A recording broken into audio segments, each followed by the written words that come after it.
Avenue, and then we'll take it higher. The Game Sports Show is pleased to shout out a partner, additional home, and sponsor to Northern Superior Brewing Company, located on 50 Pym Street in Sault Ste. Marie, Ontario. Northern Superior Brewing Company having a strong presence locally with many beers to offer. With much involvement in the community of Sault Ste. Marie, Northern has a sport and friendly-like atmosphere within its tap room, and during the summer months, it is a must to visit Pier 55 to enjoy some delicious food, amazing view of the water, and view of the Bush Play Museum right on the cusp of the Hub Trail, and of course, all of that down with a delicious brew from Northern Superior. Northern Superior Brewing Company. It's a northern thing. Booyah, and it's time for the Game Sports Show, the Twin Sault's only local, regional, and national sports show. You're listening to the show on thegamesportshow.com, thegamesportshow.podbean.com, or through the Scott Neeson YouTube channel. It may have also been directed here through our social media pages at The Game Sports Show SSM on Instagram or at The Game Sports Show on Facebook. Either way, we're very happy they're able to join us here for the February 21st edition. February 21st, 2019, Dane. Already at the end of February. And as I just said his name, I'm here joined by one of my co-hosts, Dane Hanchrow. Going to bring him in just a few moments. And we're here live at Northern Superior Brewing Company in its tap room.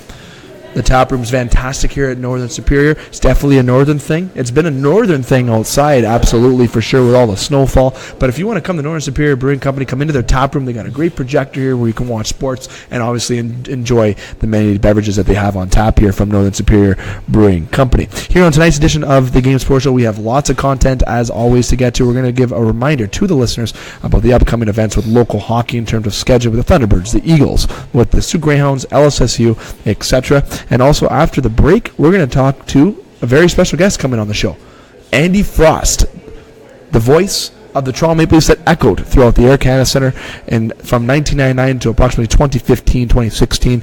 And the legend Andy Frost will come by in our second part of the show to join Dane and I. And then the third part of the show will be myself and Dane talk about the NHL Trade Deadline previews, some rumors, some reactions, just some updates overall in the National Hockey League, along with our 3 up, 3 down in the MLB offseason, which is going to be invaded by Manny Machado as he got paid to join the San Diego Padres. So lots of content that we're going to jump right into. In terms of shows with the Game Sports Show, we apologize that we've had many scheduling conflicts and changes within the past couple weeks. We did not have a show with the Wicked Sister this past Monday. We will not have a show next Monday either due to scheduling conflicts, for good reasons though, through Eagle 95.1. But we will be back at the Wicked Sister on March the 4th. Through Icebreakers Sports Bar and Grill, we will not have a show this Sunday. Our next show will be on Tuesday next week from Icebreaker Sports Bar and Grill, which will be on the 26th at approximately 8 o'clock. From Sports Center Bar and Grill, will be there on Wednesday at 9 o'clock. Not next upcoming week. We're going to be there the following week as well, which will be March the 6th. So off from the Wicked Sister and off from Sports Center next week, just Icebreakers next week and Northern Superior Brewing Company next week as well. And obviously being here tonight for the Thursday edition from Northern Superior Brewing Company, the guy joining me, as I mentioned at the top, Dane, I said what's going on with the show tonight. We have lots that we're going to get into.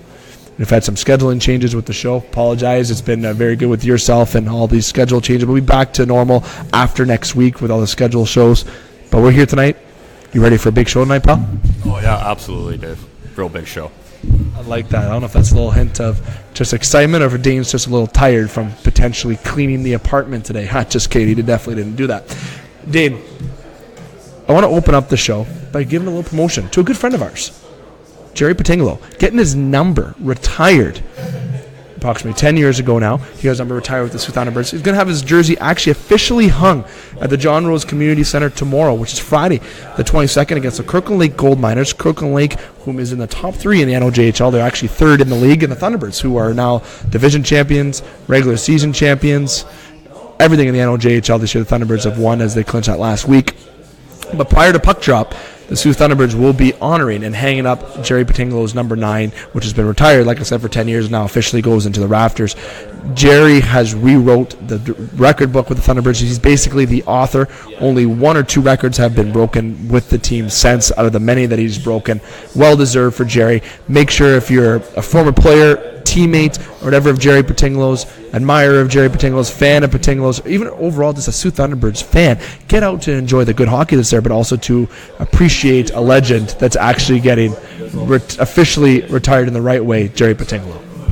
Yeah, legend is right. I mean, he essentially has rewritten the stats book there. I think of anybody, Jerry's one that deserves it the most to have his jersey retired, and I think it's been a long time coming, and I'm just going to try not to cry at the ceremony tomorrow. Oh, look at that. The Game Sports Show will be presenting that ceremony tomorrow from the General Mills Community Center, along with Trevor Zachary with the Soo Thunderbirds. We'll be there as well, right on the forefront, so we'll be there to honor Jerry Petingalo. And speaking of Soo Thunderbirds, if you're an alumni for the Soo Thunderbirds, don't hesitate to reach out to sales@SooThunderbirds.com, to reach out to Trevor Zachary to sign up for the alumni game.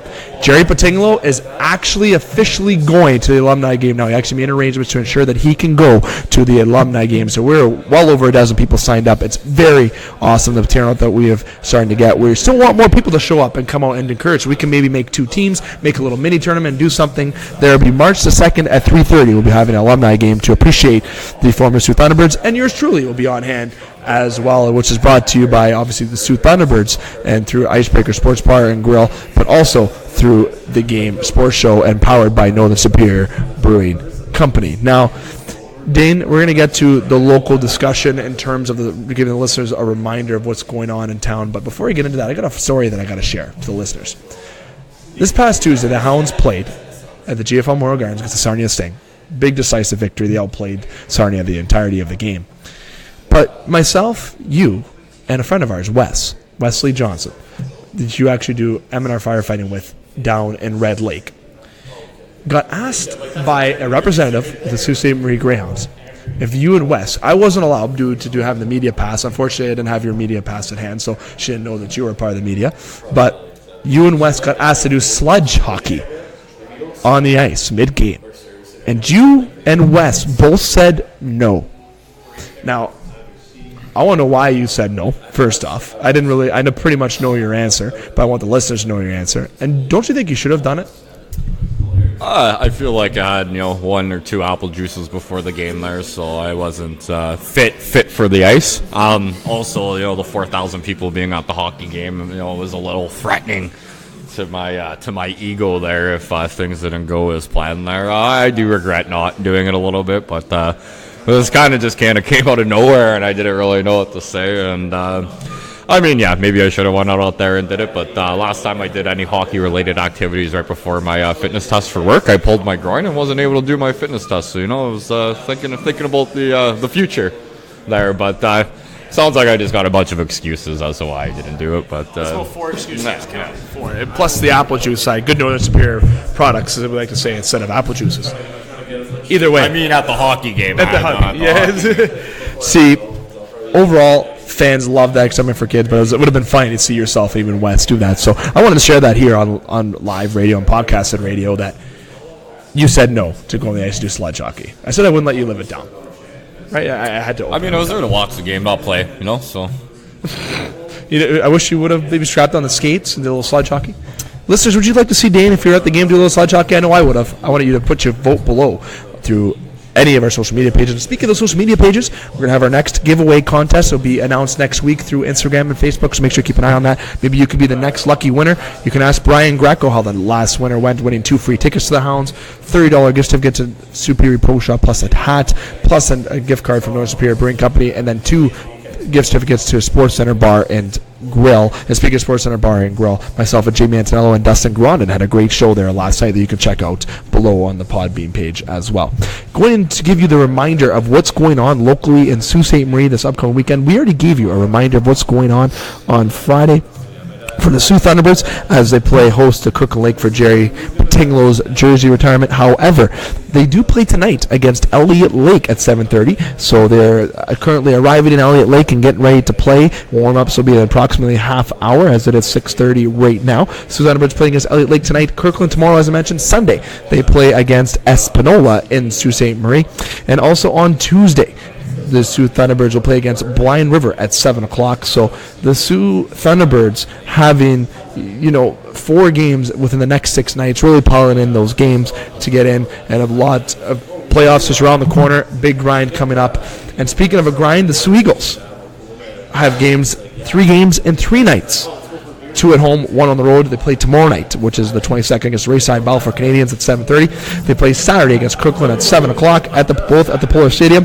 Sunday will be 6:30 p.m. against the Rayside Balfour Canadiens. Now, the Sioux Thunderbirds number 1 in the NOJHL. They clinch a playoff spot, obviously, clinch the division and the regular season champions from the West Division. 49 games, 38, 10, 0-1 going into tonight's action with for 77 points. Sioux Eagles, 25, 22, 2-1, but 53 points, trying to keep close with Blind River and even go ahead as they both have 50 games played. Blind River and the Eagles tied with 53 points. The Eagles, after a potential successful weekend, could seal up third place in the Western Division. Now, transitioning from the Sioux Michigan Eagles and the NOJHL and going over to Lake Superior State University Athletics men's team, who's had such an amazing season. And this past weekend, they played against Michigan Tech.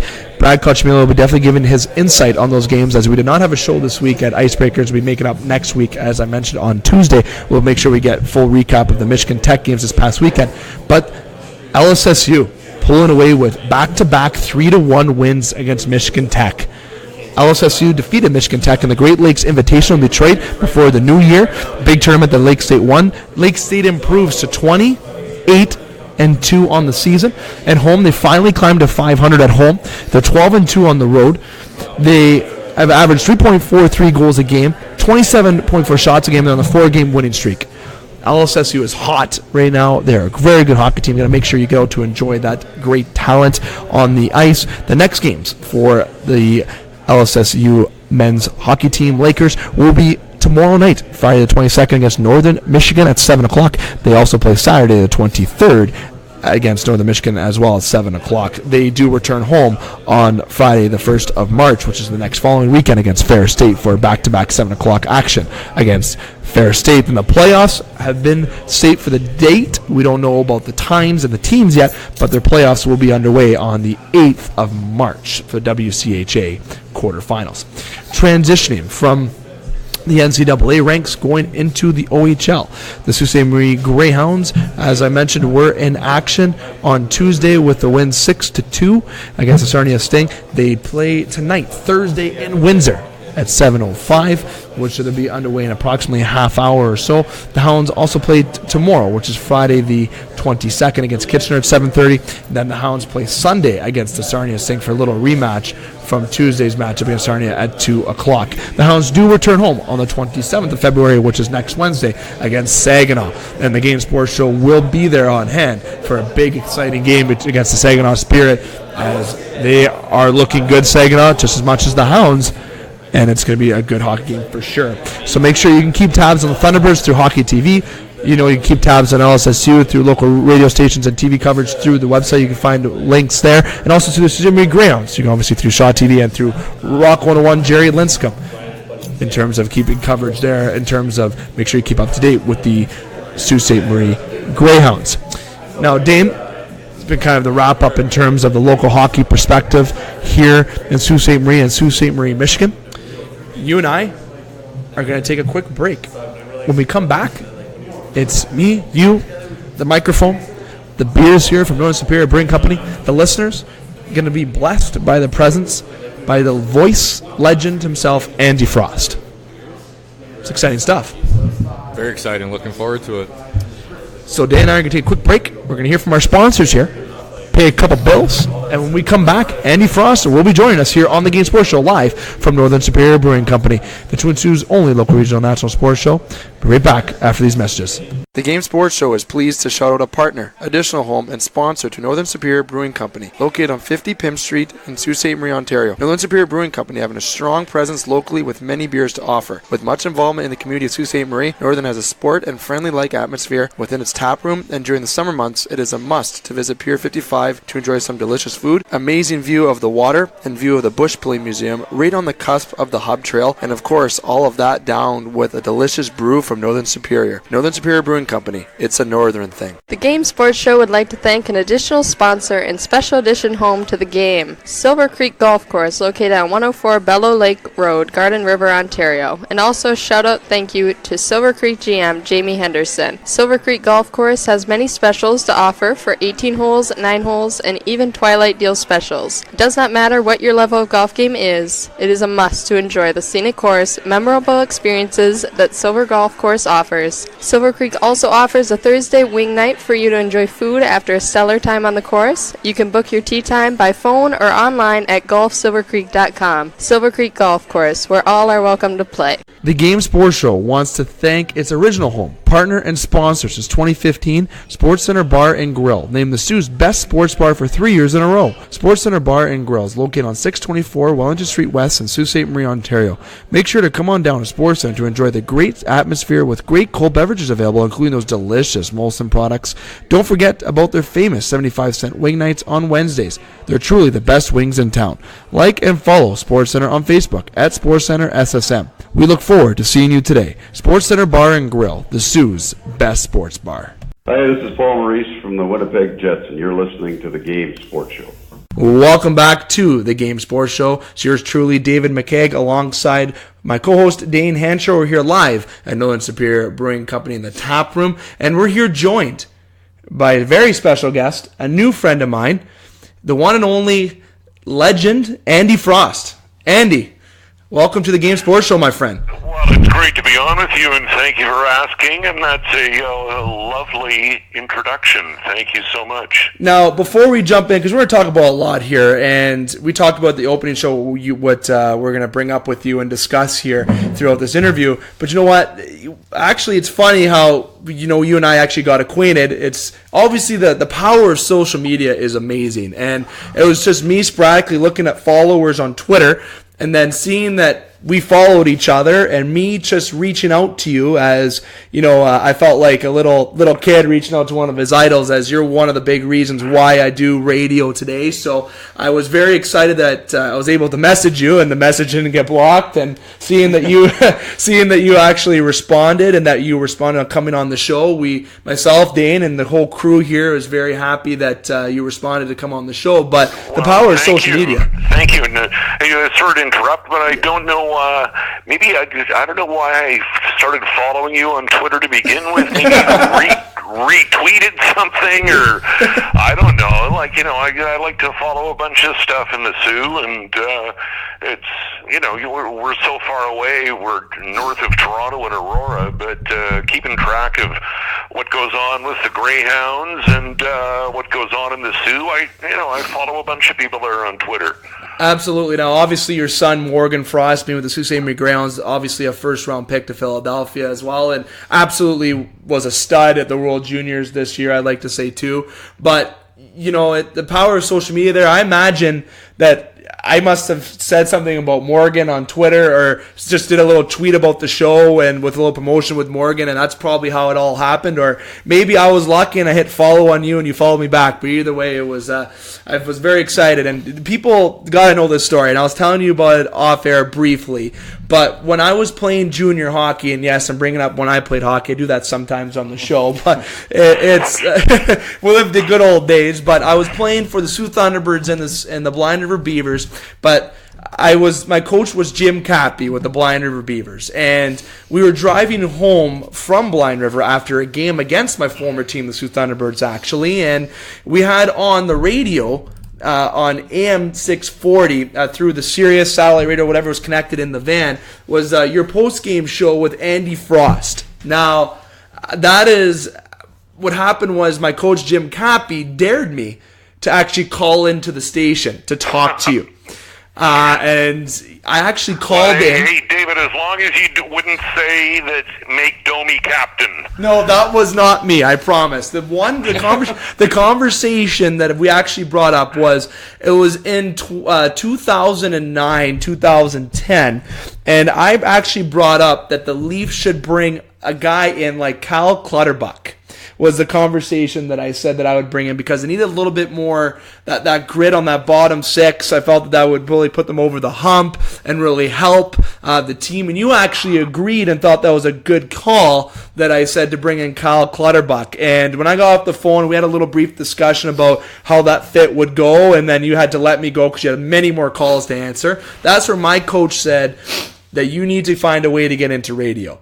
because it sounded well on radio. And I said, well, I listened to your show, obviously. I have some big influences here in Sault Ste. Marie, Ontario, and in Sault, Michigan. So, but you're definitely one of the main big reason why. So that show actually made me say to myself, I have to pursue something in sports. Now we're fast forwarding 10 years later, and now I have my own show here, and obviously you being affiliated with radio, I'm having the luxury of having you on my show. Oh, well, that's very nice of you. Thank you. Yeah, it's definitely a good little story for sure that I definitely wanted to share. Now, the one thing that I want to bring up is we're just going to start off here with your experiences in radio, okay? So, and correct me if I'm wrong on where you started, but I believe 1978 is when you started at CJUM, University of Manitoba. Okay, correct. That's where you started. I think you were there until approximately 1988, 89, 90, around that area. No, I was at CJUM at the University of Manitoba as a volunteer until the local FM rock station hired me in December of 79, and I was in the business for 40 years. And then you went from there to CKY 58 because you did color commentating for the Jets.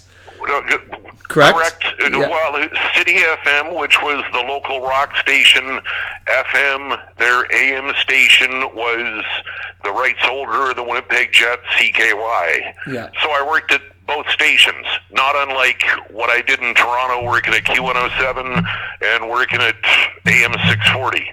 Oh, that's awesome. A variety of different experiences. And I know Dane is big in terms of classic rock. So I know he's going to probably jump into a little classic rock questions for you. I know this is a sports show, but we're going to talk about your experiences here just a little bit so the listeners can get more into it. There's lots of experiences, believe me. Now, you're the host of the Psychedelic Sunday. You've been doing that since 1998, but you've been involved with Q107 since the late 80s, and then you have the host of Frost Overnight, correct? Well, I do sort of. I started working at Q107 in 1985. They dusted myself, Psychedelic Sunday, my boss, a bunch over the last 2, 3, 4 years, numerous people, and they're down to bare bones, and that's how it goes. That's awesome. See, being in the world of radio, and your voice is so legendary. It echoed throughout the Air Canada Centre. Okay, I still call it, I know it's Scotiabank Arena now, and I have nothing but respect for Scotiabank, but Air Canada Centre, okay, I still call it the Air Canada Centre, and your voice... David, people still call it, people I speak to, oh yeah, you work at the Gardens. People still call it the Gardens. It's the same thing, actually, with here in Sault Ste. Marie. We have it called the GFL Memorial Gardens now, but before that was SR Centre. Before that was Steelback Centre. So with it was always called the Gardens in the Soo. It was always the Gardens. So I get that. Memorial Gardens. Exactly, yeah. The Memorial Gardens, right? So now when GFL brought back the Gardens, it's big, but your voice echoed throughout the Air Canada Centre. You were there for a lot of good times. You know, the early 2000s where the Leafs had that run and lost to the Carolina Hurricanes. No heartbreak. I remember being a child and seeing Carolina win and beat Toronto. I remember actually crying, to be honest. I'll admit that I cried. I was 10 years old and I still cried. So that was definitely... That was the Sammy Kapanen era. Yes, it was. Now Kasperi with I'll never forget that hit Darcy Tucker laid out on Sammy Kapanen when he could really get back up. I remember it well. Oh, that was clean hit or dirty hit. I wonder if we should go there.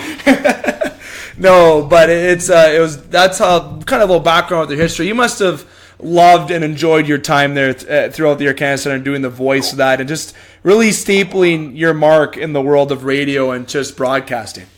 Well, I'll tell you a couple of things about that. There's lots I could tell you, but it was very exciting working in the NHL and being as involved as I was, and I must have done, I don't know, 700 or 800 games around there. And there's the Leafs home games. And unfortunately, there weren't very many playoff games, but, you know, there was a lot of games as well that, you know, you wouldn't hear about suites holders games and season ticket holders games and, you know, other games that took place as well. And, no, it was a lot of fun, and I was involved with a lot of great hockey games. Unfortunately, not a lot of great teams, a lot of mediocre players, but no, it was still a tremendous thrill. And even, you know, when I first moved to Toronto in '85, I used to phone Maple Leaf Gardens in the summer because I just wanted to hear my predecessor's voice. His name was Paul Morris, and, you know, maybe before your time, but he had a very nasally voice. You know, Toronto goal scored by Boreas Soloming. And I just used to phone just to hear him because he did the answering machine at Maple Leaf Gardens. Thank you for calling Maple Leaf Gardens. Yeah, that's awesome. See, and it was a thrill. I ended up replacing the guy. So yeah, it was a tremendous thrill, and it was a real honor, and I really enjoyed my time there. You saw legends in Toronto like Matt Sundin, and obviously I think would be big. And I know we joked about Ty Domi becoming captain, but you know what? He is obviously was always a Leaf fan favorite. Just a lot of good times. Cujo, Ed Belfour, you know, all the times that they had in Toronto. Gary Roberts was one of my favorite hockey players of all time. For sure, Joey Nieuwendyk. There was a bunch of great players. Yes, and Ron Francis played there in his last Toronto, and they traded for him at the deadline. Sioux native. So, correct. And Sioux boy. Yes, and speaking of the Sioux, before I pass over to Dinks, I know he has questions. We've got a lot to get to. Your son, speaking of the Sioux, playing for the Sault Ste. Marie Greyhounds, Morgan Frost.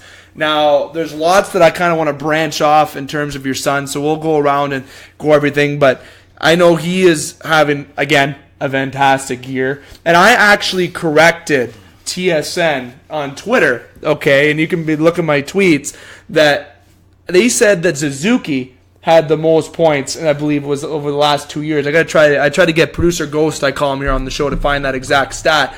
But they said, he had more points than anyone in the last couple years in the OHL. So myself and Dane actually looked back at the previous statistics, and it was actually your son had more points than he did.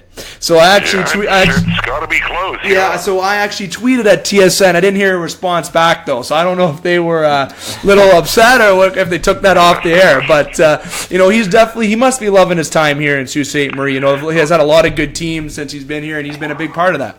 Well, thank you, yes, and no, his time in the Sioux has been great, and, you know, he's really grown up there. He moved to Sault Ste. Marie when he was 16, and he went to high school there, grade 11 and 12, but he's been around a lot of great leaders, you know, yes. And that's what is, you know, really important to me as a dad.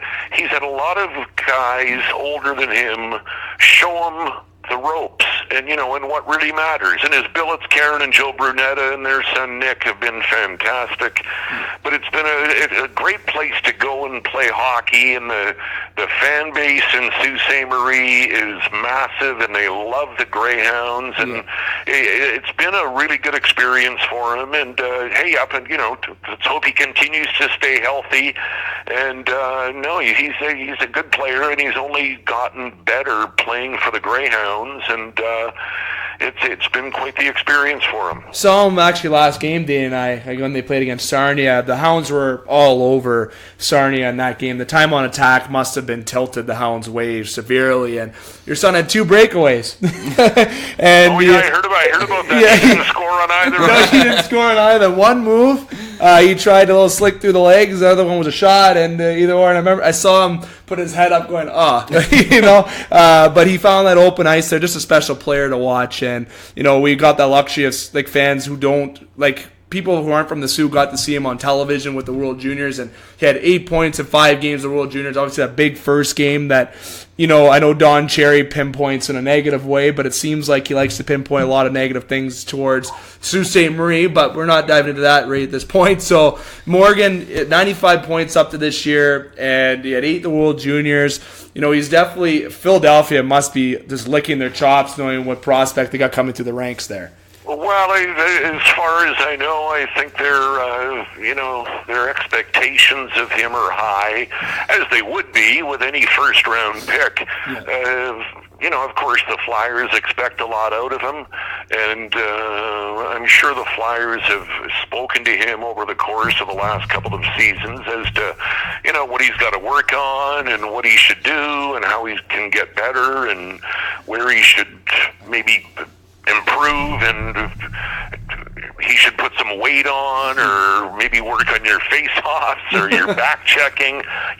I'm not sure what they're telling him, but one thing I really noticed about the World Juniors, and Morgan included, and Suzuki included, and a bunch of other guys, for the most part, even guys playing in the Quebec League or out west, that was a huge confidence builder for all of them. They've all gone back to their club teams and really torn it up.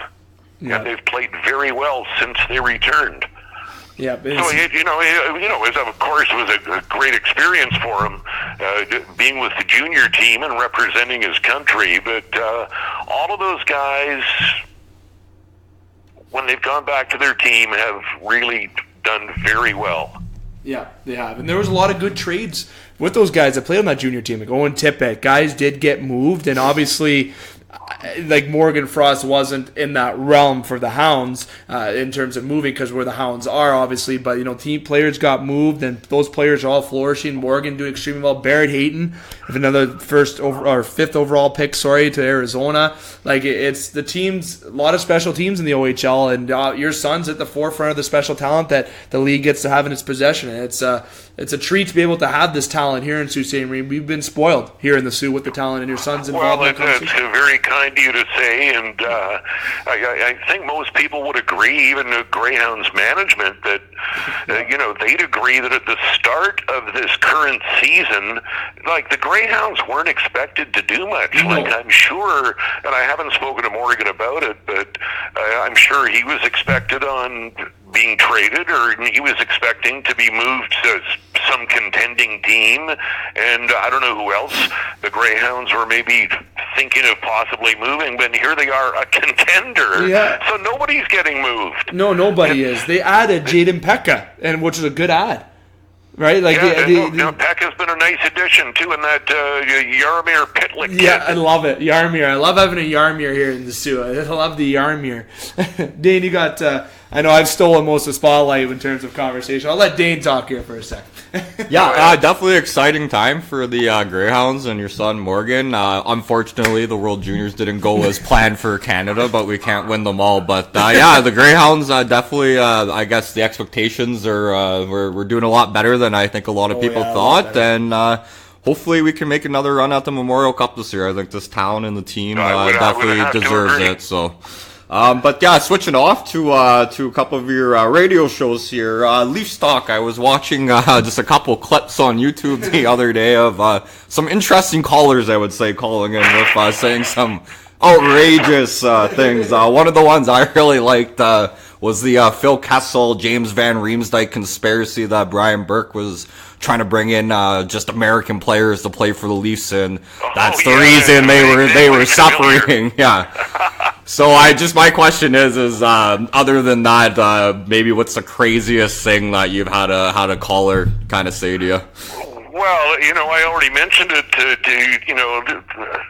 about Domi being captain. That was one that stands out. But Dane, I took thousands and thousands of calls, and bless the Leaf fans' hearts. But, and they speak with a lot of passion, but some of the outrageous things that were suggested to me, and, it's how things go. And, Leaf fans are, they're fantastic, but some of the things that were said were just unbelievable. Hey, you know what it's like, you guys? I hate to turn my mic off sometimes because I was just shaking my head and saying things that can't go on the radio. Oh, I've had that with some listeners where they say that, why don't they trade for Connor McDavid? Trade a second-round pick and maybe throw in, Kasperi Kapanen and another pick, and I think they'd get him. Right. I just go, I just closed the mic. I said, this guy's either prank calling or he just doesn't know what the heck's going on. It wouldn't be the first team to take advantage of the Edmonton Oilers, unfortunately. Who is my favorite team. That's true. No, it is. And that's that when you have those type of situations with calling, you've had the luxury of calling games and also being a part. What is your biggest moment that you can remember, if it's broadcasting or being the announcer at the Leaf games or doing your show? What is your most memorable moment that might stick out? Now, I might be putting you on the spot saying that because you might have a lot, but there's one that sticks out. There's nothing that really stands out. There's like hundreds of great moments, whether it's playing music for people, whether it's a caller, whether it's doing the announcements at a Leaf game. There's a lot of highlights and a lot of great moments. There's nothing, to answer your question, there's nothing that really specifically stands out. There's a few things. There was one that it was sad, and I freaked out. I announced a guy, and he died. He died like right on the bench. That was quite something. I had to kind of look and fill some time. I thought, okay, what happened here? I thought the guy had fallen, but he died. He had a heart attack. Oh, no. Wow. It was during, I don't know what it was, the top 50 Leafs of all time or something, and but there was a lot of great moments. Sundin scoring in overtime in his 500th, and a lot of fantastic moments, and it was a real honor to be a part of it, and all the Hall of Fame induction ceremonies that we had, which we had every year, every November, and a lot of great players, and it was something. But it's the kind of situation. There's not much margin of error. Like, you've got to be at the top of your game all the time. Yeah, all the time. Speaking of playing music for people, Psychedelic Sundays, when I would make a trip to Toronto, Q107 was always a channel I would put on because I was always knowing they were playing classic rock for the most part. And probably my favorite kind of era of music, the golden rock era, and you were playing songs from 1965 to 1975, bands like Led Zeppelin, the Beatles. My question is who's your favorite band of all time?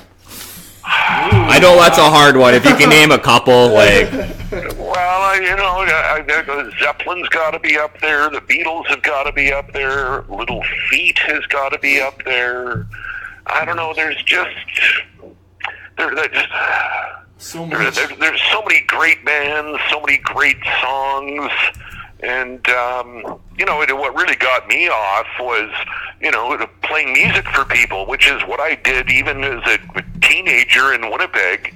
I was always the guy that played music at parties, and here I got to come to the largest market in the country and play music there. And that's what I really enjoyed, was playing music for people.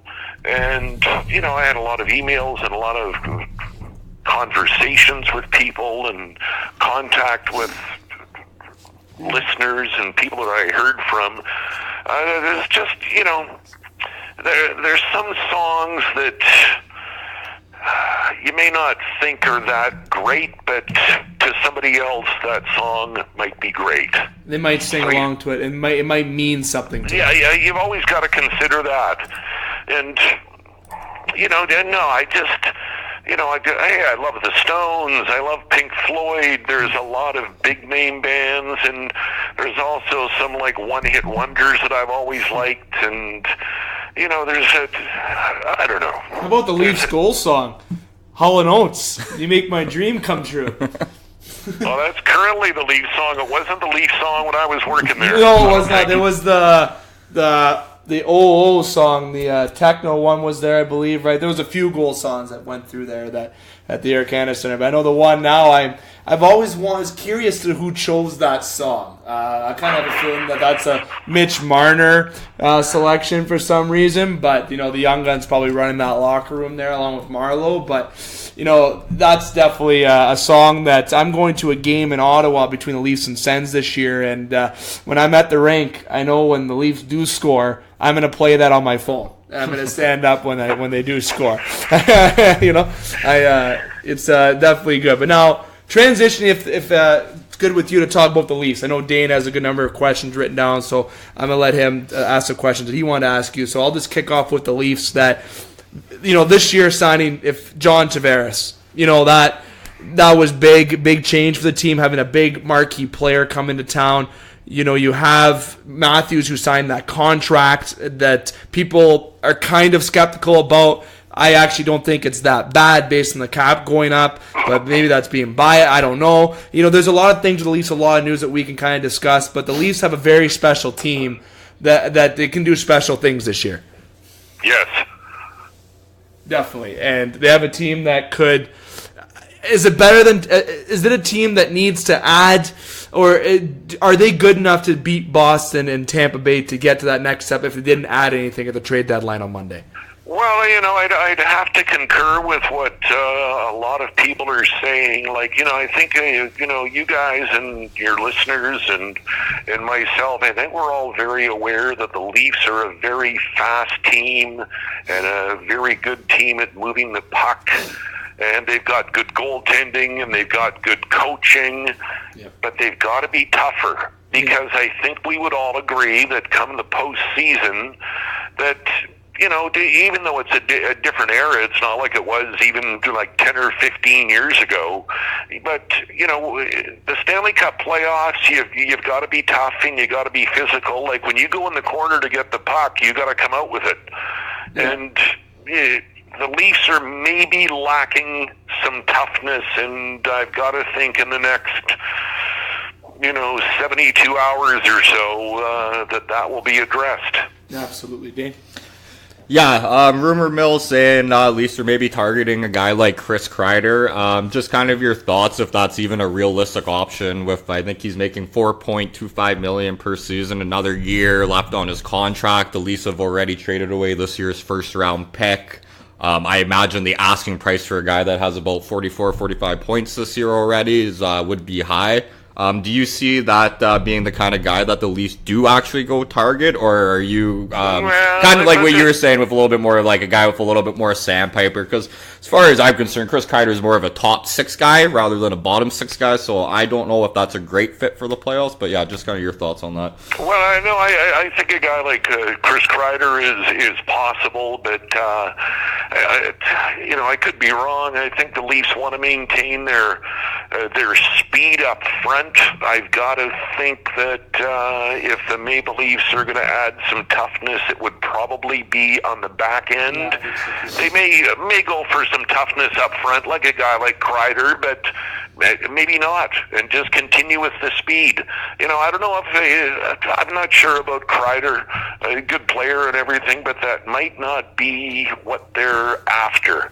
Hey, and I'll tell you this though, that considering that we're in the Soo, and I'm not sure what's going to happen, but with Wayne Simmons, former Greyhound, possibly going to maybe Tampa. When I heard, I had a message earlier on today that one of the players that the Flyers want to get is former Greyhound Boris Kachuk. Oh. Well, yeah, that would make a lot of sense. Who knows what's going to happen, Yeah. One of the great things about the trade deadline is there's so much speculation and so much guessing and so much this and so much that, and we'll have to see what goes on. See, realistically, and I was talking to Dane off air and a lot of listeners, and I really think that the back end, I couldn't agree more. I'm actually kind of a fan of Radko Gudas, to be totally honest. Would be, I think, a decent fit at an affordable price. And also, the guy's contract that's expiring for Toronto, from another team that Toronto could target. And it's interesting that someone brought this up because it made me think more, is Zach Kassian on the fourth line potentially. And you have Connor Brown, who is playing fourth line minutes and, having a rough season. You might be able to move that in a trade. Not saying with Cassian in perspective, but, there's some value there. You can move that so that contract isn't on there. And on that fourth line right wing spot, the Oilers could let Cassian go for an affordable price because the Oilers basically have a price tag on it. And if as long as your last name's not McDavid or Draisaitl, your name's probably on the block in Edmonton. So, I just feel like adding that sandpaper would be huge against Boston and Tampa because with Boston adding Charlie Coyle, I think that's a big diamond in the rough addition for Boston. Here's a big body. A lot of size with Coyle too. Yeah, and that's big. And Boston is a playoff-built team. And Tampa Bay, Toronto's had success against Tampa this year, keeping up in hockey games. They actually outplayed them in 2 of the games that they played. Vasilevsky was just on his head one game with 51 saves, then obviously winning their last outing 5-2. So I think Toronto just adding that bottom 6 forward toughness in that back end would be absolutely spectacular and put them forward because when you have guys like Matthews, Tavares, Marner, and when Nylander actually gets going, that offense is already lethal. You must agree with that. Yes, yeah, for sure. No, the speed is there, and those guys can, bury it as well as anybody else. But as I say, I think maybe, and the players might concur that some toughness is, like we saw the other night as well. Kadri get hit, and if there was some toughness in that club. That kind of stuff wouldn't be allowed. Remember the days of Colton Orr, Fraser McLaren, Ty Domi? Oh, I remember it well. Oh, God, you did not. If you touched Mats, it was a young Kadri at the time or certain stuff like that, any of the young guns or the star players, the only star player that I felt was really tough and also put the puck in was Gary Roberts, one of the best, toughest guys I think that they've had in terms of being a goal scoring tough. But if you laid a hand, Fraser McLaren would jump the bench, okay? And that's what it's for sure. That's not the way hockey is nowadays. I get that, so you can't have a lot. There's your fourth line is as good as your second line on a lot of teams. Look at Vegas. That's why they had a team full of second liners, which is why they made the Cup Finals. But with Toronto, they need that guy who can crash a net, bang, get in front of it on the power play, and just be able to say when Matthews gets hit, because you know how his injuries have been, right? That you got to have a guy who's not going to be afraid standing up in that scrum saying, okay, back off, or you're going to be in the ice. Right, you've got to have a guy that's tough but can also play. Yeah. No, Dean, I know you had a couple more points to bring up with you, Andy, before we let you go. Yeah, I think Zach Cassian's definitely a good fit. I think you're a guy that has skill and speed, and Connor Brown's a guy that could definitely go the other way and give Edmonton a little scoring help. But another question for you there, Andy. Rob Schremp, all-star, not all-star, but skills competition legend, calling out his former teammate, John Tavares, about his leadership and how the guy just goes out there and put up points and maybe doesn't have the passion for winning when he was on the island. And obviously the Islanders are a very good hockey team this year, minus John Tavares. The way I look at it is I think John Tavares is a guy you could kind of compare to Joe Sakic that leads by example on the ice and shows leadership through his work ethic and maybe isn't the most vocal guy ever, but just kind of your thoughts on Rob Schremp, who hasn't played hockey since 2010-11, calling John Tavares. I heard something about Rob Schremp, and he had a stellar junior career with the London Knights. Yeah. And I've got to think there might be a little bit of bitterness. I don't know. I'm not sure something what Rob Schremp's deal is. And I guess he played with Tavares on the island. Is that right? Yes. Yeah. Okay. Well. So there must be. I don't know much about that. Yeah, there must be a bit more of like a internal issue, or maybe Rob Schremp trying to get back into the spotlight because he lost the spotlight after he was a bust after getting drafted. I don't know if that's too much to say, but I think that's a big thing. Not that I ever scored 100-plus points in the OHL. I never did. I'm just saying that calling out John Tavares is pretty good. I think that he might be the guy who dons the C after this season in Toronto, to be honest with you. I don't know if you agree with that, Andy. I know Matthew's probably in that conversation, but I think... there's an interesting little fact. Obviously, players present and past from the Islanders and Leafs have came and defended John Tavares, but Thomas Hickey was saying that one game... I guess John Tavares was credited with the point he tipped one of Hickey's shots, and then at the end of the game got it turned over and gave the point back to Hickey, and then he ended up losing the Art Ross by a point that year. So I think that kind of goes and shows what kind of leader John Tavares is, and he's pretty selfless hockey player. So I don't. It's also, you didn't hate to interrupt, but no problem. It's still important, I think, having the C, but maybe not as important as it used to be to me. And I used to mention this after Leaf games. It's like it's a group thing and a team thing, where everybody's got to be a leader. There's not just one specific guy that's got to be the captain. Everybody's got to be a good leader. And at this point, I've got to think at that level, if you're playing in the NHL, all of those guys were probably a captain of their minor hockey league team at some point.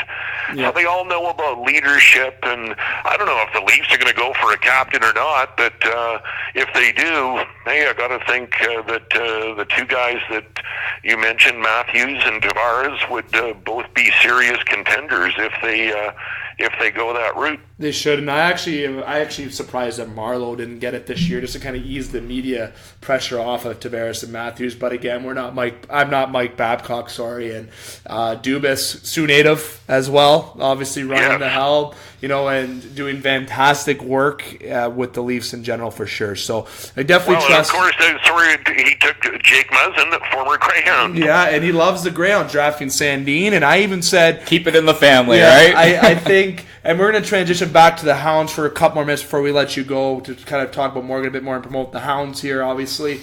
Cole McCaig, Sioux native. I said that's a guy that Dubas is probably going to target to in the draft, projected to go third round, having a great year playing alongside Barrett Hayton for the most part. And with Morgan transitioning there's a guy that I actually thought would be actually wearing a C. I know you mentioned this year that C isn't as important as it maybe used to be, but definitely Morgan, you can tell on the ice he is a leader. He's an assistant captain anyways, either way. So, the presence in the locker room in terms of being a leader is such a big responsibility. It does not matter what level that you're at, and it's always so much pressure, especially on the younger guys in the OHL, towards these NHL guys trying to get scouted and get there. And Morgan, who is trying to meet the needs and the expectations of the Flyers. There's Cole McKay, who's trying to get drafted. And when I was at the last game, Jimmy Mancuso was there, and also Maple Leaf Scout was there as well, watching over. I know he circled Cole McKay, so that's why I kind of threw that name out there. I won't throw the Scout's name under the bus because I want his permission before I could say his name. So a lot of pressure in terms of leadership. And speaking of that, your son has a leadership role here, and the Hounds, as we said at the top, are doing fantastic. All in all, it's just exciting stuff. Well, I'll say something else, too, and we talked about this briefly about some of the great leaders, and another Sioux boy, Blake Spears, yes, is a guy that really stands out to me. I think, Morgan learned from a guy like Spears and a whole bunch of other players as well, but Spears is definitely one of them that really stands out. And if Morgan is, and as you guys say, he's being a good leader this year, it's because of guys. And what Morgan learned from guys like Spears and all the other guys that he played with during the course of his 4 years almost in Sault Ste. Marie. But he's been really lucky. He's had great players around him, and it's been a great experience for him. It has. And Blake Spears is actually a friend of mine and listener of the show, so I know he'll love to hear that coming from you, Andy, for sure. So it's I'll say right now Morgan is in good hands, and they have a chance to win it all. And you said you're coming down to the Sioux, right, in a couple weeks to watch a game? We've got a year-end banquet coming up at the Marconi Club. Nice. And get to go to a couple of Greyhounds games, and of course see my kid, who hey, it's weird after seeing him every day for like 16 years. And then he's gone, and hey, it happens so fast too, right? Yes. He's home for the summer, of course, but from September to April, you see him like twice, and it's quite the adjustment, but it's been really good for him. And the Sioux has been a great organization. The Greyhounds have been a great hockey club, and it's a great city. What can I say? Absolutely. Have you ever eaten at the Marconi? before? I have. It's let's just say it's a luxury to eat there. It's delicious food all the time at the Marconi. Oh, there's a bunch of great food Oh, in Sault Ste. Marie. lots. Everywhere from Stack Burger to Muyo's to you name it. Have you tried Sports Center Bar and Grill yet? I don't think so. You would really like that. In Northern Superior, Where have I eaten there? I've eaten at Giovanni's. Yeah. Very classy. Fratelli's, bunch of places. All the fine Italian I restaurants. definitely recommend if you want like a sports-esque atmosphere, it's either you definitely go to Sports Center or even Icebreakers on top of the John Rhodes Community Center. Or if you want some good beer, I got to give a shout out here to Northern Superior Brewing Company. They have a local brewery here. They have so many beers on tap that you can get for choice if that's in your interest too. So it's definitely good to check out some places here in the Soo that you'll definitely like. But the Marconi, It's a great place. absolutely it is. Hey, I'm a Winnipeg boy. Sault Ste. Marie reminds me of Winnipeg. It's like Paul a Maurice small said the version exact of same Winnipeg. thing. Paul Maurice said the exact same thing on the show, actually. He said that's funny. Yeah, it's on a river, and it's cold, and Freezing. people are friendly, and the restaurants are good. It's very Winnipeg-like to me. Oh, for sure. The food's always good here. And the one thing about the Soo is when you're local, you get supported very nicely, which is nice. Franchises for Excellent. some reason, like Boston Pizza, that did not last here, unfortunately. But when you're local and you have that homemade food, it's always good. And the Marconi is definitely well known here in the Soo, obviously.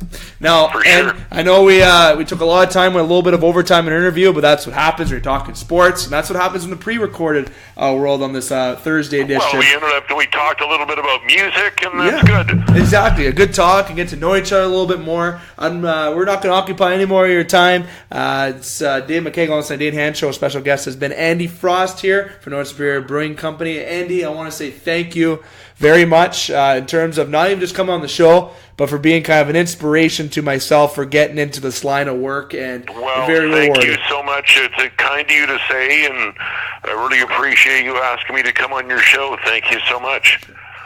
That's Dane, I'm sure. No, thank you very much for coming on. You're an awesome guest. My pleasure. Thank you. Absolutely. Now, Dave McCaig here at Northern Superior Brewing Company. We're going to take a quick break. When we come back, Dane and myself got some more NHL discussion to talk about. We got our trade deadline preview. We got some more updates and news. And also, we're going to talk about, to conclude the show, with the 3 Up, 3 Down with the baseball offseason news, Manny Machado getting paid.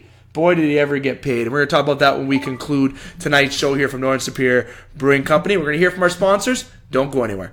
The Game Sports Show is pleased to shout out a partner, additional home, and sponsor to Northern Superior Brewing Company, located on 50 Pym Street in Sault Ste. Marie, Ontario. Northern Superior Brewing Company having a strong presence locally with many beers to offer. With much involvement in the community of Sault Ste. Marie, Northern has a sport and friendly-like atmosphere within its tap room, and during the summer months, it is a must to visit Pier 55 to enjoy some delicious food, amazing view of the water, and view of the Bush Play Museum right on the cusp of the Hub Trail, and of course, all of that down with a delicious brew from Northern Superior. Northern Superior Brewing Company. It's a northern thing. Get wicked at the Wicked Sister. You'll find the best tasting food for the whole family. Start off with some appetizers like the crab dip, served with warm naan bread strips and soft pretzel bites, or their antibiotic and hormone-free boneless chicken wings with 5 choices of sauces. Entrees include the barbecue pulled pork sandwich, the #1 selling drunken cow burger, or Philly cheesesteaks, and they're on special all day Thursdays. The Wicked Sister also offers a gluten-free menu and catering. Bring the whole family. The Wicked Sister, downtown Ashman Street, open 7 days a week.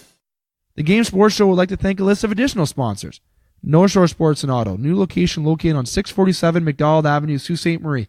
A family-owned and operated business with doing business in Sault Ste. Marie for over 10 years. Loads of products available for your enjoyment for all seasons.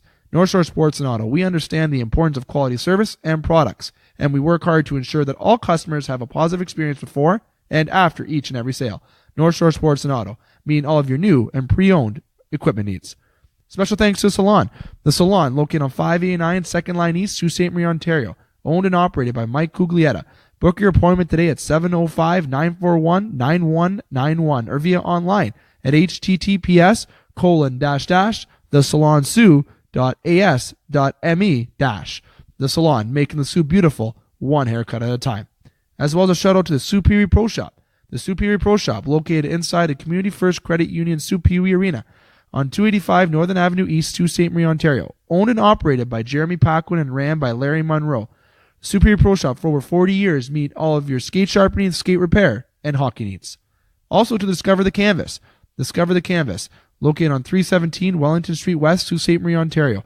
A beautiful new renovated building owned and operated by expert artist and Sioux native Katrina Thibodeau. Katrina taking her talents of the ink in Sault Ste. Marie and truly creating the best and most realistic art locally. Call Katrina today at 705-450-8099 or email her at discoverthecanvas@gmail.com to book your tattoo or consultation today. This is Andy Frost, and you are tuned into the only regional sports show in the Twin Saults, the Game Sports Show. Welcome back to the Game Sports Show, the Twin Saults' only local regional and national sports show. Yours truly, David McCaig, here live from Northern Superior Brewing Company. You're listening to the show on thegamesportshow.com, thegamesportshow.podbean.com, or through the Scott Nason YouTube channel, or through one of our social media pages, Instagram and or Facebook. As I mentioned, here live at Northern Superior Brewing Company in the tap room. I'm joined once again by one of my co-hosts, great guy and roommate, Dane Hanchrow. Daner, Andy Frost. Not only did he give a spectacular interview, he gave us an opener. Now, listeners are like, what's an opener? I'll give you a little thing.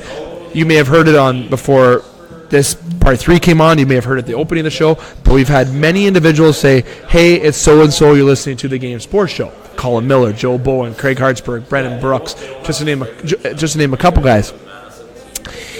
Andy Frost just did one, and I hope it was plugged in before this one came up. That was the most fucking amazing opener I've ever had on the show. No offense to anybody else, but the public address announcing skills definitely really came out there. Yeah, the guy was definitely famous for his voice, and excellent intro. And he even gave us 2 of them, so we can pick which one we like. Joe Bowen has a great one, and then obviously Miller guys have a great one. But Joe and Colin, I think Andy Frost has stepped up his game a little bit for his for the Game Sports Show. See what I did there? No, see that? You got that? Or hear what I did there? I should say here.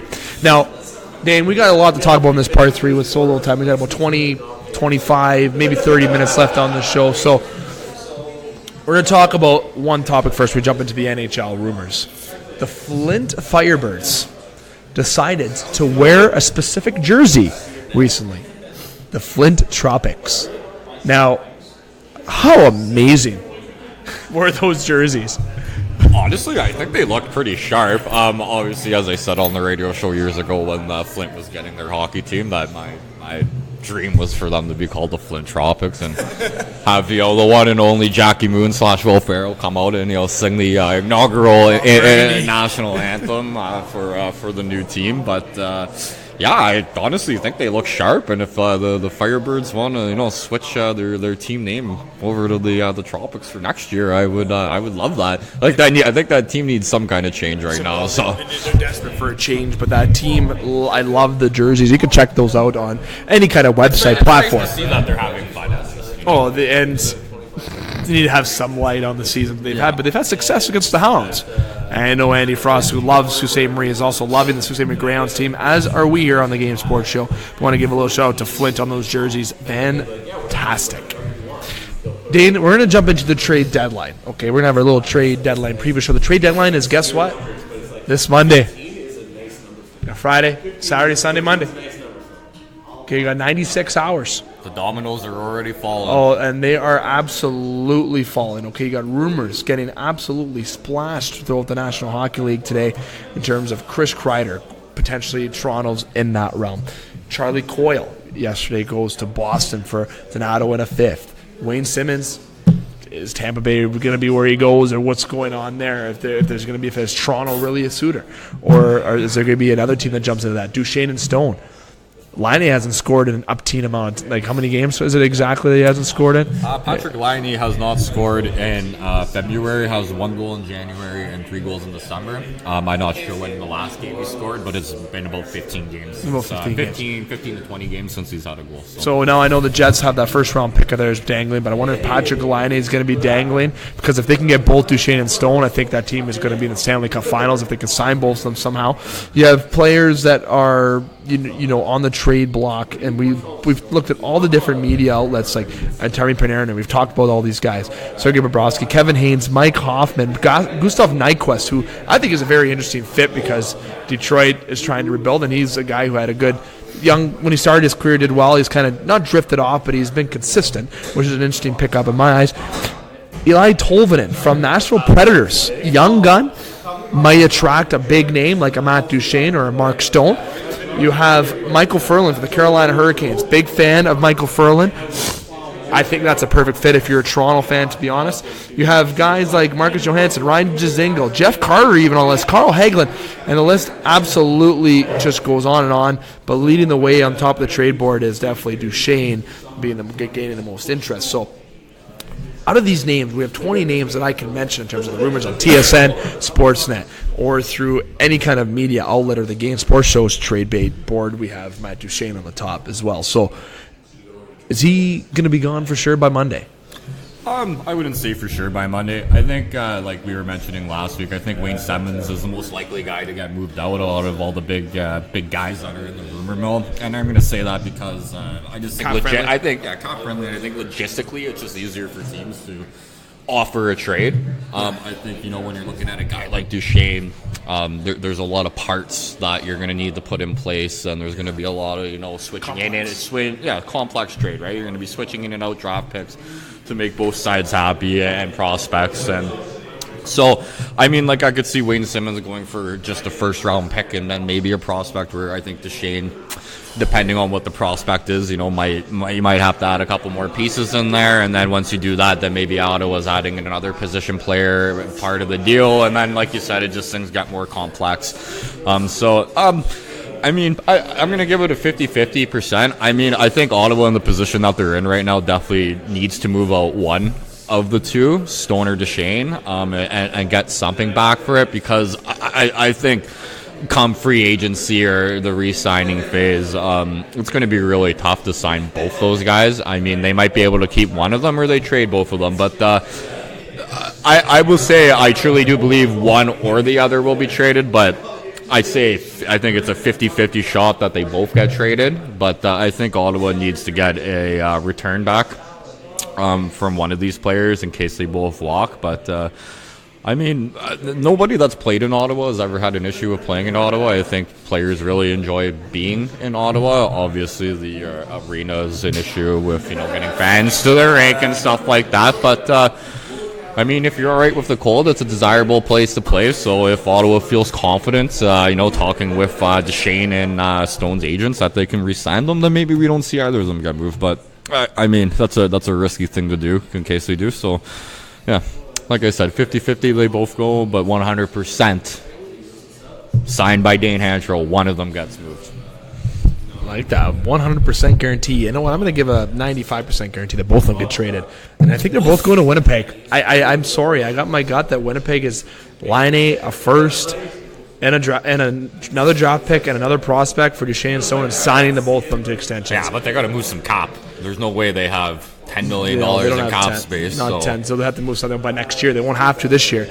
They can have Ottawa eat up some of the salary this year, eat up that cap space, and worry about it in the offseason. Shovel Day off can worry about it at the draft. He has a lot of players in a contract that he can move. Bufflin's making a lot. There's maybe a guy that you move at the draft or something to get some assets back. Just saying, Shovel Day off. Well, a guy like Perreault's making $4 million. Yes. I definitely say Perreault would definitely be a guy that would. And he's a good pocket player. Would be part of that trade. Yeah. Because you obviously have to move some salary, and Patrick Laine still being on his. And the other interesting thing, if we're going to talk about Patrick Laine and his recent struggles, is this is his contract year. What kind of contract does Patrick Laine get? Especially after Austin Matthews. 7+ at the start of this year, a lot of people were making comparisons with Laine and Matthews. Maybe being on the same level. I never agreed with that statement. I always thought Patrick Laine has been a one-dimensional player. I don't think he's a good playoff player. Austin Matthews obviously hasn't had the most success in the playoffs at the start of his career, but both young guys. I think obviously there's a bit of a learning process when it comes to playing in the playoffs. But I think it's an awkward situation for Winnipeg because I don't want to overpay for a guy when you guys are already going to be in cap trouble with all the big contracts that they currently have. And I mean, guys like Kyle Connors is he's going to need a contract pretty soon. And at this point, I think Kyle Connors is a more valuable player than Patrick Laine. So yeah, it's going to be interesting to see what Winnipeg does. But what a splash if they could do first Laine Perreault for Stone and Duchesne. But I mean, that really shakes up the team's chemistry and going to the playoffs. I mean, obviously, you don't hear anything about the Stone and Duchesne having problems internally in the locker room. So obviously, I think it would be a pretty easy transition. I'm excited. I love trade deadline.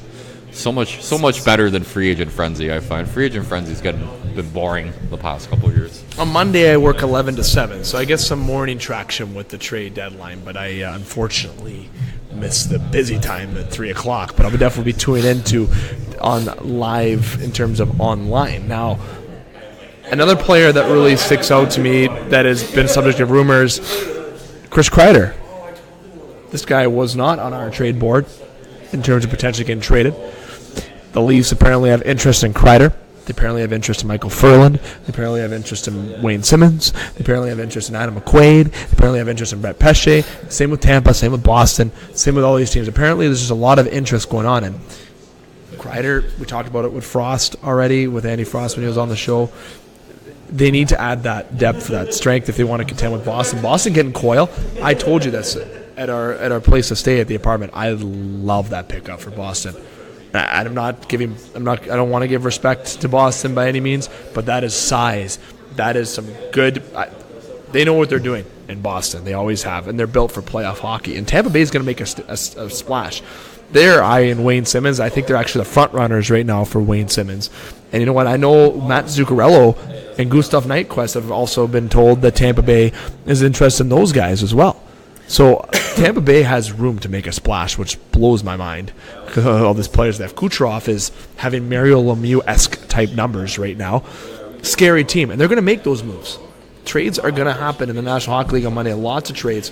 But my biggest surprise on the trade board in terms of a player right now is actually, to give you, is Eli Tolvanen from the Nashville Predators. Young gun, but we've heard that Nashville is very interested in Stone or Duchesne. They want to make that run. They want to contend with the Jets. The teams like the Leafs, the teams like Boston, Tampa, they know they have a window to win right now. Tampa, I think, is obviously a little bit ahead of every team because of where they are in the standings. Just basic statistics tell you that. But teams like Nashville, Winnipeg, Toronto, and Boston want to keep up in those. Toronto made a big splash getting Muzzin. They already got rid of a first-round pick. That almost throws them out of the Wayne Simmons conversation, in my opinion, because I think Wayne's getting a first. I know Tampa has also prospects. Boris Kachuk, Taylor Radish. They have, and Cale Foote. They have a lot of prospects they can give, more than Toronto does, which is scary because they have prospects and they're a good hockey team. They're by far the best. Statistically, anyway. By far. And you know what? The players that are available, teams have to try to contend with Tampa. That's where you have to measure your success on almost, because that is the favorite to win the cup right now. I mean, if Tampa acquires Wayne Simmons, I think that's real scary. I think for a team that especially doesn't have a whole lot of grit, a skill team. They got a couple guys on defense, but I think like up front, a lot of good, skilled kind of guys, and I think Wayne Simmons would bring another, just kind of, bring something else to the table for that team, and I gotta give management credit to Tampa and Pittsburgh as well, who are two teams that seem to be competitive every year and are able to make a big splash at the trade deadline. And I also think Tampa gets Wayne Simmons. Does that start forcing the hand of other teams to make other trades? I mean, the Toronto Maple Leafs have already given up their first-round pick for Jake Muzzin. You don't often see a team make two major acquisitions at the deadline, and I Muzzin and Wayne Simmons, I think, definitely fall under the category of major acquisitions at the deadline. Two very good players. Big need.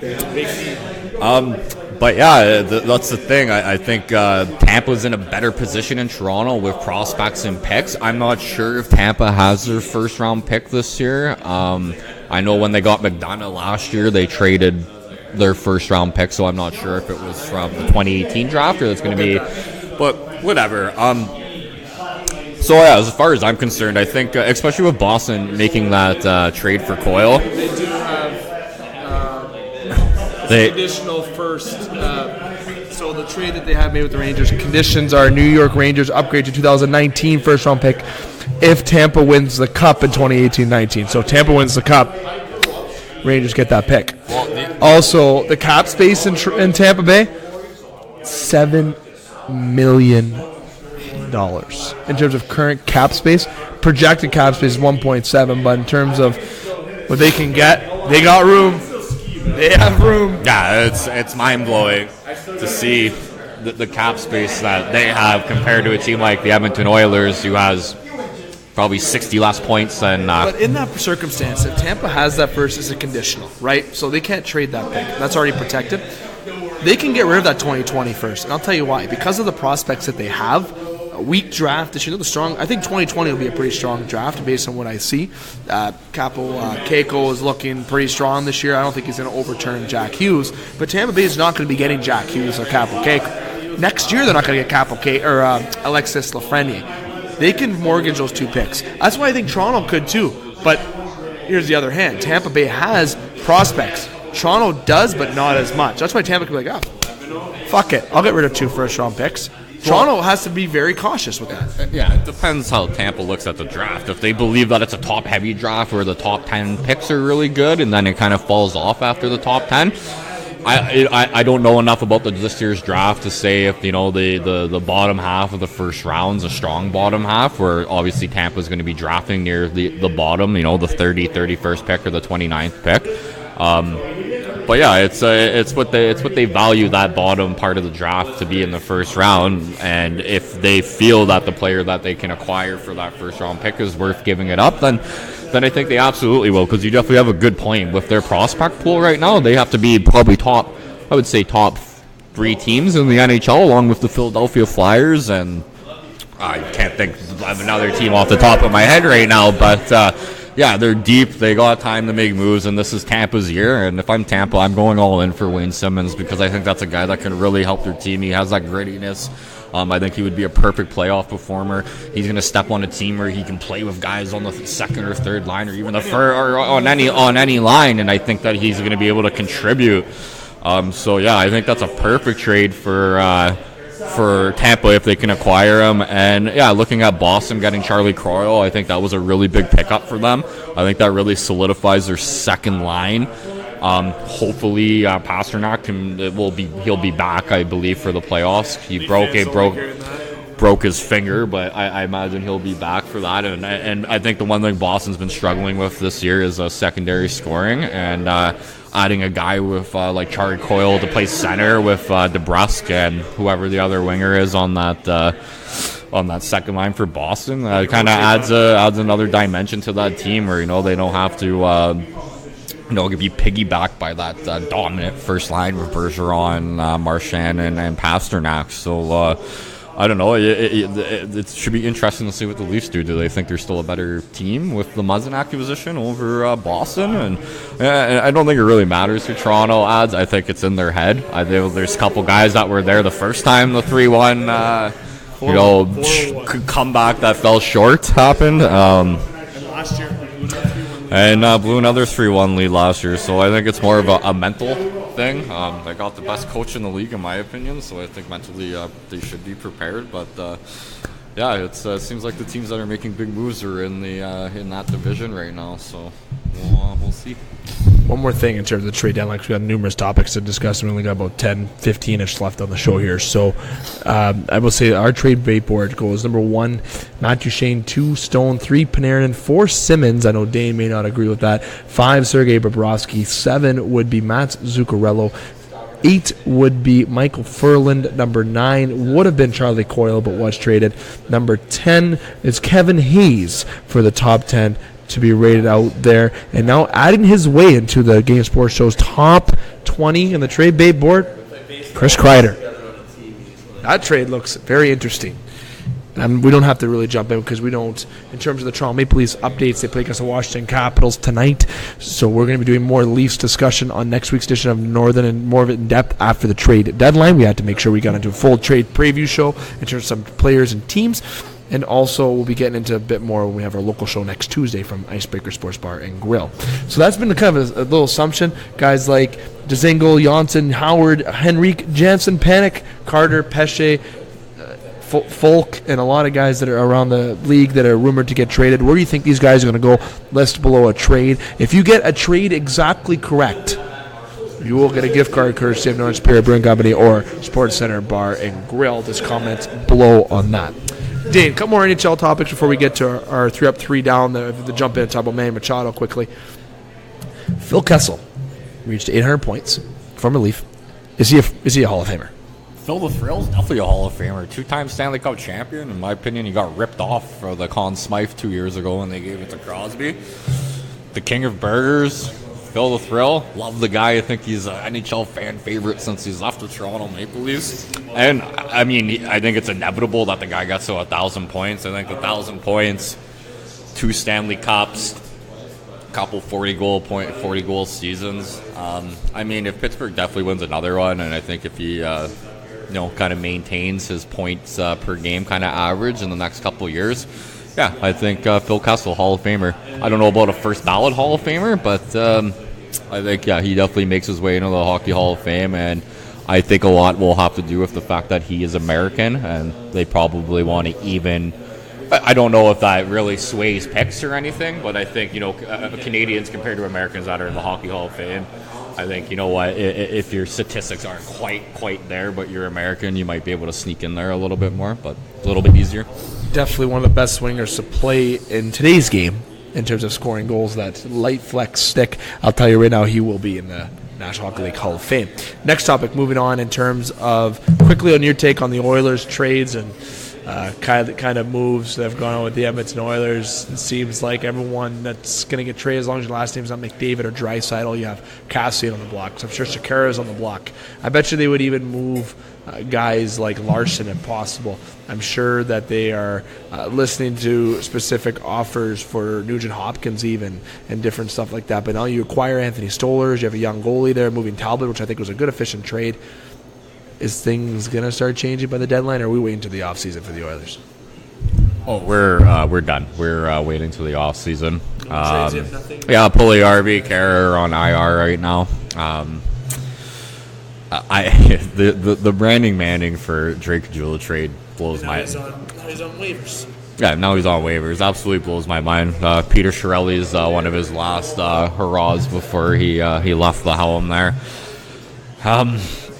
I don't think we make any panic moves. I think we wait till the offseason. I think the season's too long gone. I think, after the All-Star break was the time we were going to really evaluate what kind of team we had, and we're just simply not good enough in so many areas. So, we're going to be waiting until the offseason. And as far as the Stolarz trade, just a quick point on that. I think he's a good young goalie. I know he hasn't panned out in Philadelphia yet, but I think there's still potential there, and I think that's something Edmonton needs, and hopefully you can kind of next year, push maybe Koskinen out of the net or start having a competitive battle between two teams, because the last 30 games for Edmonton, both our goalies have been not good, but neither has the rest of the team, so you can't really put it on the goaltending.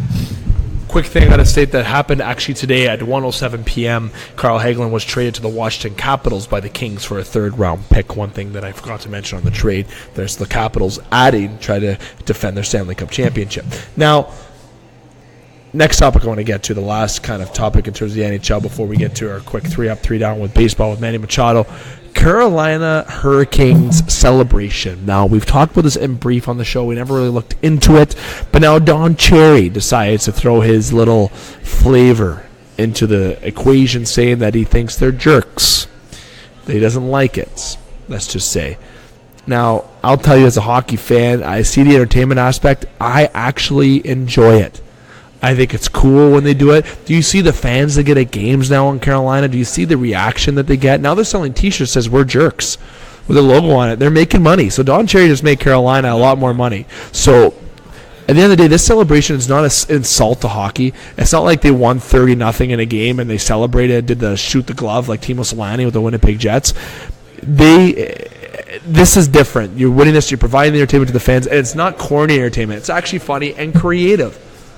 What do you think? I actually think Don Cherry needs to put the brakes on a little bit here, but I know he's old school. And I love the guy. He's a legend in my eyes, too. He's one of my favorite role models of all time. But he's got to pump the brakes.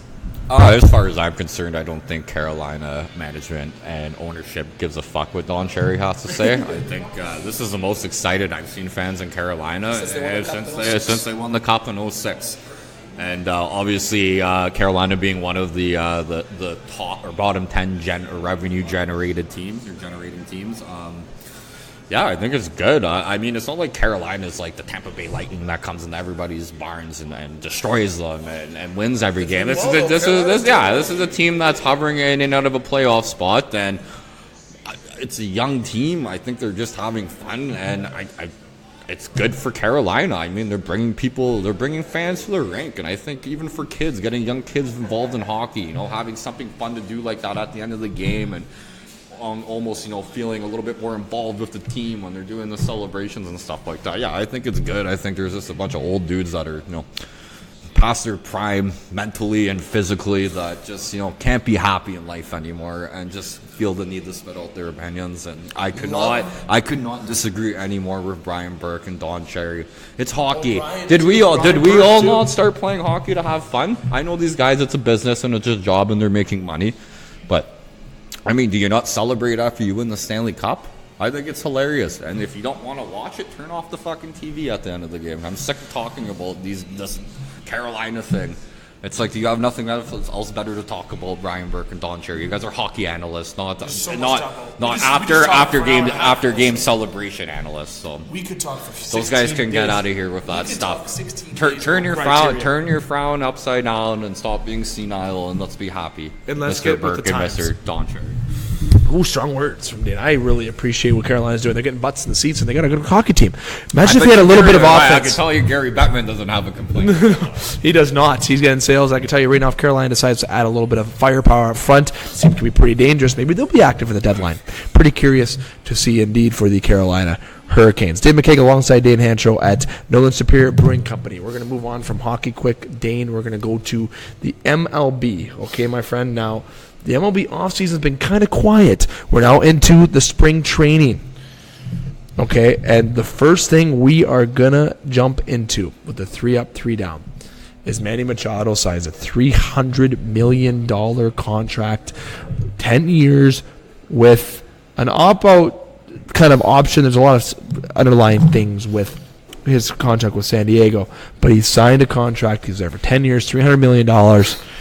First point of the 3-up, 3-down, and we are going to give a reaction for it. Overpaid? Underpaid. That's the 3-up, 3-down point. That's the first point of the 3-up, 3-down, sorry.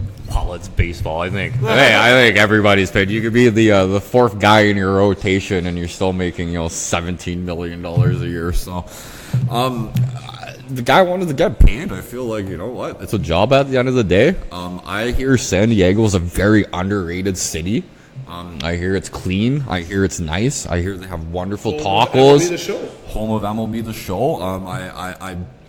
It's nice weather, which Manny Machado is used to. And yeah, they offered him.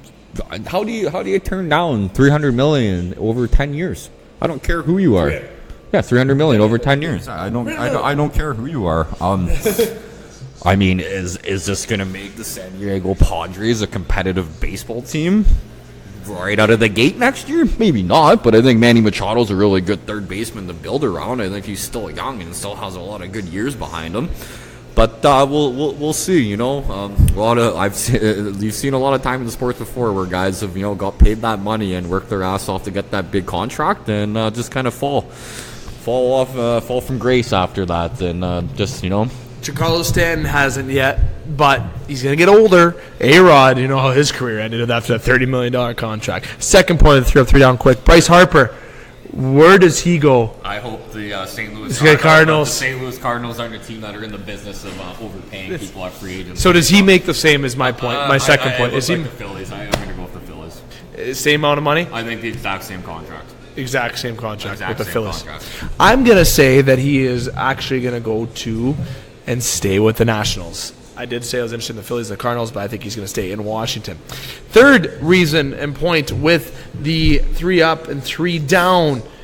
Dallas Keuchel's still available. Craig Kimball's still available. Blue Jays are like, we need people in the bullpen. We need pitchers. Will the Blue Jays make a splash in the people that are available and left in free agency before the season gets started, or are they just going to chill and let everything work out and balance out with the young guys that they have?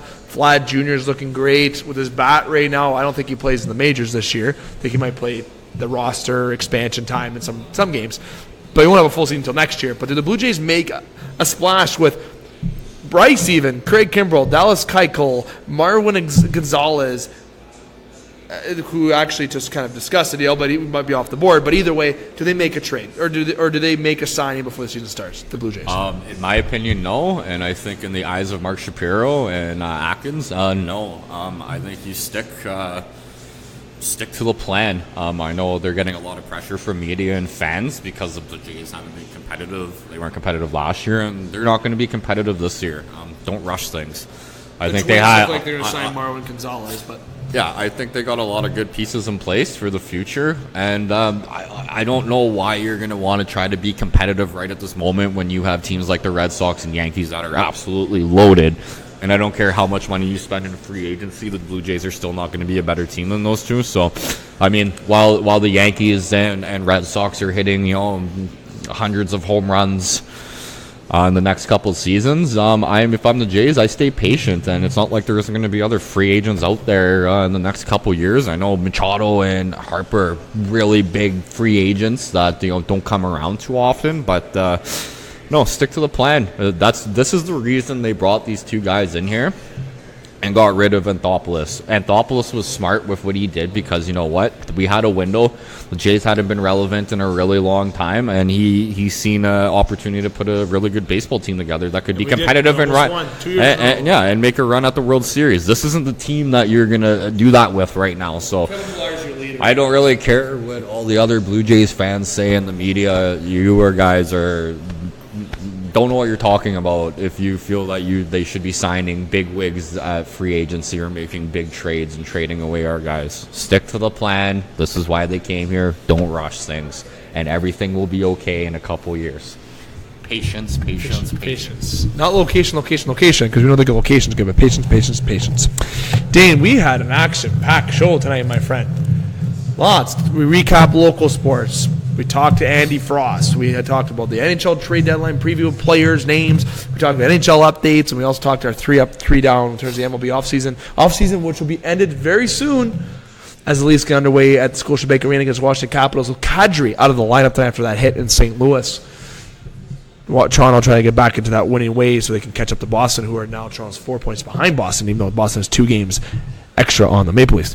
Dame, I'm going to let you go, my friend. We're going to be at Icebreakers on Tuesday. We won't be there on Sunday. This week we're going to be there on Tuesday. We will not have a show at the Wicked Sister Sports Center next week. It'll be Icebreakers and Northern next week. And then the following week, we will be back to our original schedule with the 4 shows a week. We will see you at Icebreakers on Tuesday, maybe. If not, Northern Superior on Thursday. Despite that, Friday, everyone, including yourself, me and you, will be there in the Game Sports Show. A lot of family and friends. Get your ass to the fucking John Rhodes Community Center and support Jerry Petingalo's jersey retirement and the good hockey game that's going to be between the Thunderbirds and the Kirkland Lake Gold Miners. Dane, thanks for coming on by tonight. We will see you next week. And I'll see you tonight, Dave. Yeah. And next week and for the foreseeable future until I leave for Red Lake. I only say see you next time for the show, I guess. I should really change that and exit. But anyways, Dave McCaig here live from Northern Superior Brewing Company. I want to give a shout out to Scott Neeson, who was our board operator tonight through the Game Sports Show. I want to say thanks to Northern Superior Brewing Company, where we've been live in their tap room. Great time, as always, with Northern Superior Brewing Company. I want to say thank you as well to Sports Center Bar and Grill, Eagle 95.1, The Wicked Sister, Icebreaker Sports Bar and Grill, Silver Creek Golf Course, Discover the Canvas, The Salon, Supreme Pro Shop, Big Brother, Big Sister, North Shore Sports Now, Kembalonji Hockey, and an extra shout out here to Northern Critters in Need. Dane and I are actually going to be fostering, as Dane is my roommate in my apartment until he goes back to Red Lake, we're going to be fostering dogs through Northern Critters in Need, and actually pets in general. And Northern Critters, who's done a great deal to the show with sharing on Facebook and being involved with our t-shirt sales, which you can purchase through our website. with proceeds going towards Big Brothers and Northern Quitters in Need, we are going to be fostering dogs, and we're very proud and rewarded for that. That's going to be great work there through the Game Sports Show. Now, some tournaments are going on locally. If you have a hockey team that you're interested in signing up a tournament for, how about the Icebreakers tournament, March 1st, 2nd, and 3rd? You can contact Jody Wilson in terms of that Icebreakers hockey tournament. You can reach them through Facebook or reach yours truly to get that completed. So thanks again to all the sponsors, Scott Nason, to Dane, to Andy Frost, to you, the listeners, Northern Superior Brewing Company, and company in general. And until next week, listeners, Dave McCaig here reminding you, keep your stick on the ice, swing your bat, catch your touchdown, join your threes, and shoot your shots. Booyah.